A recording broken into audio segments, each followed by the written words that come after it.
नमस्कार। आप सभी का हमारे चैनल जय गुरुदेव उत्तराखंड पर एक बार फिर से बहुत बहुत स्वागत है। जैसा कि आप सभी ने आज का विषय पढ़ ही लिया होगा, तो आइए बिना समय व्यर्थ किए हुए लेकर चलते हैं आपको आज के अद्भुत विशेषांक की ओर। आज का यह अद्भुत विशेषांक आधारित है श्री हनुमान चालीसा के विषय पर और हनुमान चालीसा को पढ़ने के बाद आपके जीवन में क्या परिवर्तन होते हैं, कौन कौन सी शक्तियां आपको प्राप्त हो जाती हैं, कौन कौन से अद्भुत अनुभव आपको प्राप्त होते हैं। आज इसी विषय पर हम चर्चा करने वाले हैं। कारण स्वरूप आज बहुत सारे दर्शकों ने हमें प्रतिक्रिया स्वरूप में हनुमान चालीसा के विषय पर और गूढ़ जानकारी देने के लिए कहा था, तो आज का ये जो विशेषांक है सम्मिलित है हमारे सभी दर्शकों के प्रश्न पर। तो जीवन में जब आप हनुमान चालीसा का निरंतर अभ्यास करना शुरू करते हैं और अपने जीवन में हनुमान चालीसा को लाना प्रारंभ करते हैं, तो आपके जीवन में बहुत से ऐसे बदलाव होते हैं जो आपने पहले कभी गौर नहीं किए होते और आपके जीवन में अचानक ही इतने परिवर्तन, इतने सकारात्मक परिवर्तन आने प्रारंभ हो जाते हैं जो आपके जीवन को एक नई दिशा, एक नया मार्गदर्शन प्रदान करते हैं।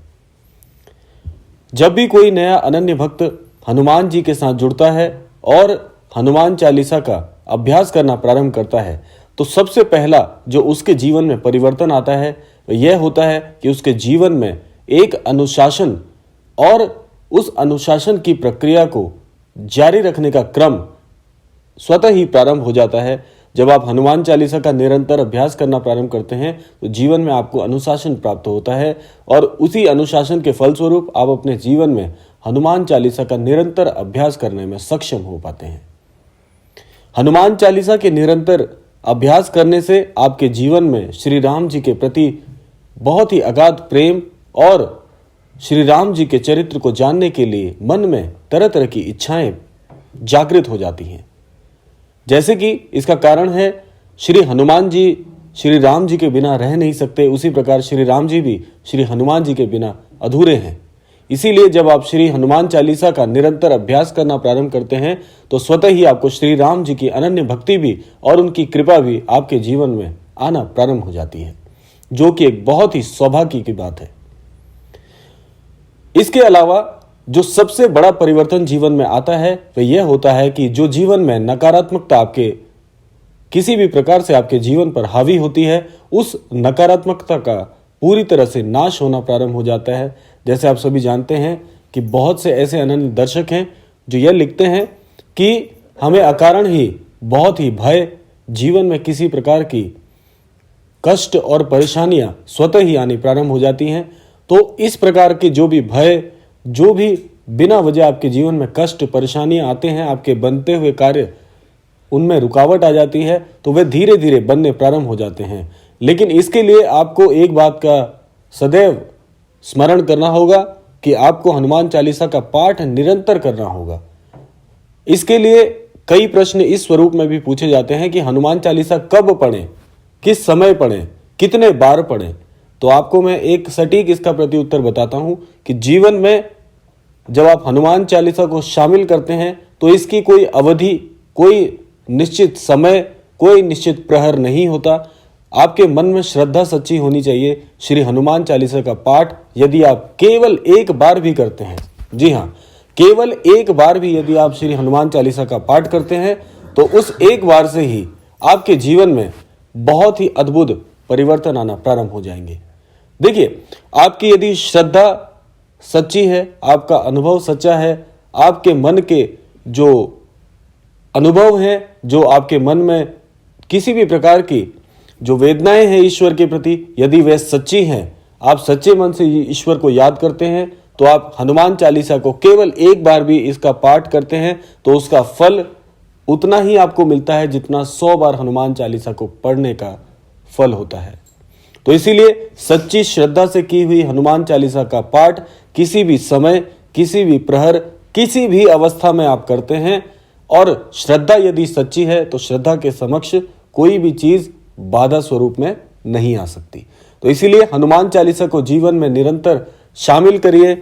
महज हनुमान चालीसा के पाठ से ही आपको जीवन में जो नए मार्गदर्शन मिलेंगे, जो नए रास्ते मिलेंगे सफलता के लिए, वे बहुत ही अद्भुत होंगे, अनछुए होंगे और इस प्रकार के अनुभव यदि आप निरंतर हनुमान चालीसा को लेकर चलते हैं तो यह अनुभव और भी ज्यादा गूढ़ और रहस्यमयी हो सकते हैं। इसके अलावा हनुमान चालीसा को पाठ करने वाले जितने भी जातक हैं वह मन में एक बात सच्ची रखें कि आपकी जो भक्ति है वह शुद्ध होनी चाहिए। आपकी जो मन के अंदर सोच है, जो विचार है, वह स्वच्छ और शुद्ध होने चाहिए। किसी के लिए किसी भी बुरे कारण को उत्पन्न करना, किसी के लिए जीवन में बाधा उत्पन्न करने के लिए यदि आप ईश्वर से मांग करते हैं तो ऐसी इच्छाएं कभी पूरी नहीं होती, उल्टा आपके जीवन में और परेशानियां खड़ी हो जाती हैं।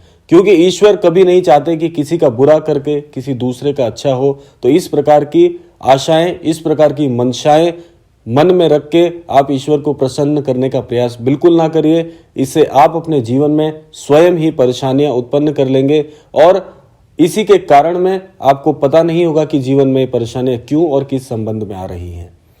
तो हनुमान चालीसा इतनी दिव्य है कि उसका पाठ करने से आपके जीवन में नए मार्ग प्रशस्त होते हैं, सफलता के नए आयाम आप स्वयं उत्पन्न करते हैं और दूसरों के लिए जब हनुमान चालीसा का श्रवण भी अगर करने का किसी को मौका मिलता है तो उस श्रवण से भी जीवन में बहुत से ऐसे लाभ होते हैं जो कि पढ़ने मात्र से भी आपको मिल सकते हैं।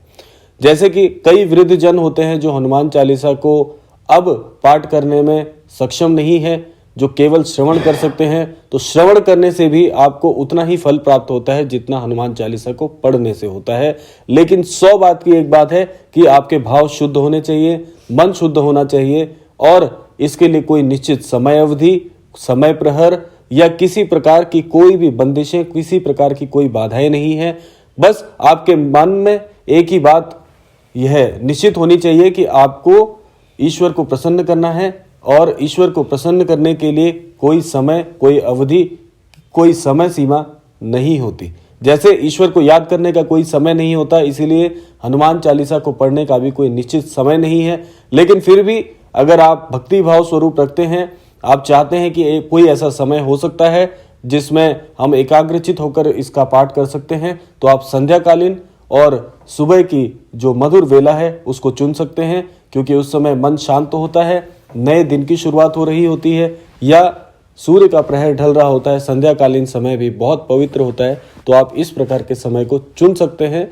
लेकिन फिर भी मैं यही कहूँगा कि इसके लिए कोई समय अवधि निश्चित नहीं है। मन में जब भी आपके शुद्ध भाव आते हैं, ईश्वर को याद करने का मन करता है, आप हनुमान चालीसा का पाठ कर सकते हैं। फल आपको उसी के अनुरूप मिलेगा जैसी आपकी भक्ति होगी। तो यह था आज का विशेषांक श्री हनुमान चालीसा के विषय पर। इसी प्रकार से हनुमान चालीसा के विषय में और भी अद्भुत जानकारी अगले क्रमांक में लेकर आएंगे। तो आज के लिए इतना ही, मिलते हैं अगले क्रमांक में। तब तक के लिए जय श्री राम, जय गुरुदेव, जय उत्तराखंड।